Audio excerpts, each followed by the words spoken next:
पिछले दिनों प्रधानमंत्री मोदी ने जम्मू कश्मीर के नेताओं के साथ बैठक की थी। इस बैठक में जम्मू कश्मीर में चुनाव कराने पर चर्चा की गई है। इसके बाद परिसीमन आयोग का जम्मू कश्मीर का दौरा शुरू हुआ है।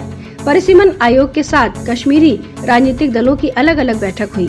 नेशनल कॉन्फ्रेंस, पीडीपी, कांग्रेस और कुछ अन्य दलों ने जम्मू कश्मीर को पूर्ण राज्य का दर्जा दिलाने की मांग की है, जबकि भारतीय जनता पार्टी के प्रतिनिधि मंडल ने चुनाव कराने के साथ पीओके के विस्थापित लोगों, कश्मीरी पंडित, अनुसूचित जातियों और जनजातियों के लिए व्यवस्था की मांग की है। भारतीय जनता पार्टी के प्रदेश अध्यक्ष रविंद्र रैना के नेतृत्व में शिष्टमंडल ने विधानसभा में जम्मू के लिए उचित प्रतिनिधित्व की मांग की। न्यायमूर्ति रंजना प्रकाश देसाई के नेतृत्व में परिसीमन आयोग मंगलवार को 4 दिवसीय दौरे पर जम्मू कश्मीर पहुंचा। इस दौरान आयोग के सदस्य राजनीतिक दलों के नेताओं से मुलाकात करेंगे और परिसीमन की प्रक्रिया के लिए सीधे तौर पर जानकारी एकत्र करेंगे। परिसीमन की प्रक्रिया पूरी होने पर जम्मू कश्मीर में विधानसभा सीटों की संख्या 83 से बढ़कर 90 हो जाएगी। इनमें से 24 सीटें पीओके में रहने के कारण खाली रहेंगी। रैना ने कहा है कि हमने पीओके के पाकिस्तान के कब्जे वाले जम्मू कश्मीर कोटा में से 8 सीटों पर प्रतिबंध हटाकर पीओके से आए शरणार्थियों के लिए राजनीतिक संरक्षण की मांग की है। इसके अलावा कश्मीरी पंडितों, अनुसूचित जातियों, जनजातियों और अन्य वंचितों के लिए 3 सीटों की मांग की है। जम्मू को भी विधानसभा में उचित प्रतिनिधित्व मिलना चाहिए। दरअसल जम्मू कश्मीर के विशेष राज्य का दर्जा खत्म किए जाने और इसे 2 हिस्सों में विभाजन के बाद सियासी समीकरण बदल गए हैं। पहले जम्मू कश्मीर में विधानसभा की 111 सीटें थीं। इनमें 24 सीटें पीओके के लिए सुरक्षित थीं, जिनके ऊपर चुनाव नहीं कराया जाता था।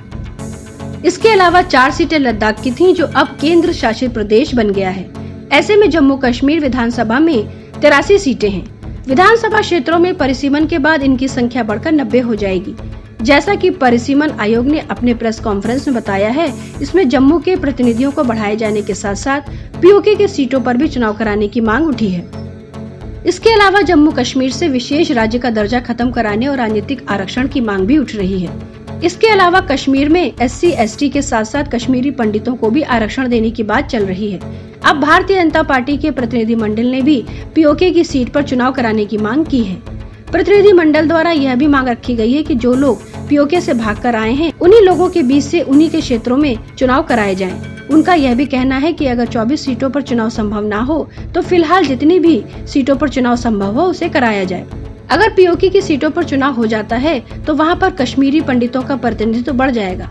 यही प्रतिनिधित्व बढ़ना जम्मू कश्मीर की 2 बड़ी पार्टियों को रास नहीं आ रहा है और वह परिसीमन आयोग का विरोध कर रही है। महबूबा मुफ्ती और फारूक अब्दुल्ला ने बार बार परिसीमन का विरोध किया है। उनका बार बार यह कहना है कि जम्मू कश्मीर में चुनाव के लिए परिसीमन कराना कोई जरूरी नहीं है। इन दोनों ही नेताओं ने परिसीमन के विरोध के साथ साथ चुनाव कराने के लिए भी अपनी कुछ शर्तें रखी हैं। लेकिन केंद्र सरकार की योजना परिसीमन करा के जनता के बीच चुनाव कराने की है, ताकि जम्मू कश्मीर की जनता का दृष्टिकोण साफ हो सके। जम्मू कश्मीर को विशेष राज्य का दर्जा दोबारा बहाल कराने और पूर्ण राज्य का दर्जा देने की मांग करने वालों के साथ है, यह वर्तमान स्थिति बनाए रखने का समर्थन करने वाली पार्टी के साथ है। Bureau report, public news.